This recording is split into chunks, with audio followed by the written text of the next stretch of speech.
What a fabulous show, Ravneet. I would first like to request you to say a few words. The collection was to celebrate the Textile Day, and I think the first half of the collection was to show how you can use handloom fabrics in everyday wardrobe, and the second half of the collection that we presented was the premier brand that we have, the Raghunatha label, and that really used fabrics actually which had just come off the looms in Banaras. So we wanted to see what we can do with that, and the idea was to really give two extreme looks and price points on the same runway. We separated the collection with the foundation that we have, which basically empowers the weavers and people who create looks. And then, of course, a great amount of inspiration actually comes from support we get from people like Ritesh. So I think I'll pass the mic to him now.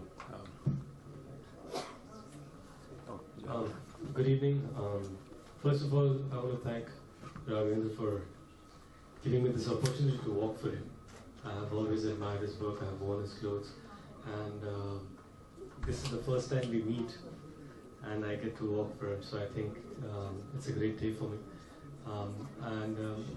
I was backstage watching everyone walk, and I was like, you know, I could wear that, I could wear that, I could wear that. There's none that I could not wear.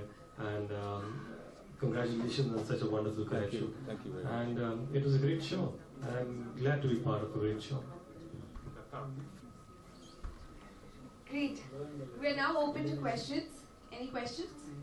Yes. What kind of Sorry. what kind of thought process that went into doing this whole show? What was It was very difficult for my team to understand what I wanted to do, and so I can understand. Firstly, it's very difficult to show two brands on the same platform, but since we really wanted to work earnestly to see how do you take a khadi, like there was a khadi waistcoat in the beginning of the show. If I had done the entire collection in khadi, it would lose the luster. So one has to be very clever as to how you parcel khadi bag or handloom fabrics into an everyday wardrobe. So we didn't want to do so. We want to put a tuxedo next to a khadi. So you are, accepting of something like that. Otherwise, people say, "Oh no, it's not something I want to pay money for," and you just get it from handloom house or something. So I guess really enrich the youth to understand the value of handloom.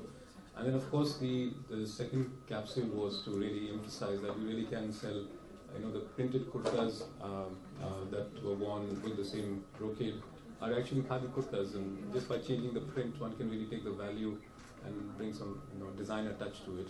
And really great, we have such regard for the people who can create this sitting at home, because the aesthetics are, as I said, I had done nothing to it except taken the fabric and converted it. So the genius really lies in the people who create it, and that's what I wanted to prove. Yeah, Rajendra, most of the designers today design outfits for women. It's obvious because women spend much more money on their wardrobes than men do. So you're one of the few designers who still design for men, and I appreciate that. If it wasn't for you, we would not have had Mr. Deshmukh on the rank today.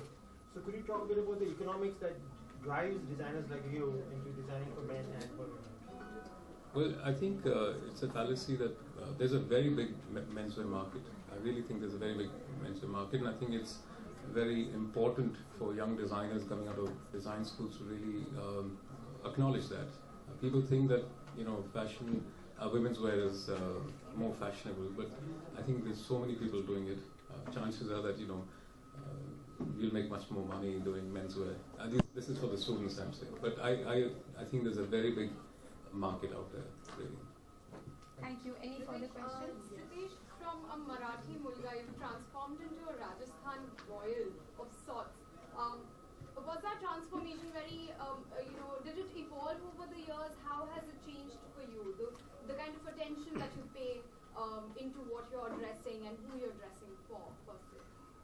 First of all, I think when you wear a Rathor, an ordinary automatically converts or transforms into royalty. I think that's the speciality of his clothes.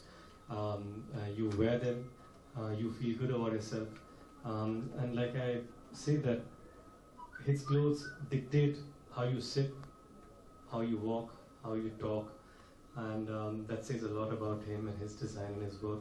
And like I said, that I've always admired his work. I was really waiting to wear this, and I'm really happy that today, like you said, if at all I'm looking like a Rajasthani royal, I'm really glad to look like one. Thank you. Where would One you last sport question, this, please. Where would you sport this outfit to? And would you ask him to gift this to you? Not some pressure. No, but I think it's, you just have to wear it wherever you think it's comfortable, you know. It could be a friend's sangeet, it could be a reception, it could just be a casual evening, you know, it doesn't really matter. It's just how you feel that evening is very important. And if you're confident about wearing what you're wearing, it'll look great. Do you wear this more often now? Sorry? Do you wear this kind of outfit? No, I have been. I have been wearing his clothes for a very long time, for many, many years now. So yes, you know, this is the first time I meet him and I get to walk with him. But apart from that, I have been a fan of his work, and I'm glad to be here. Okay. Kind of you. Thank you. We'll have a quick picture again. Yes.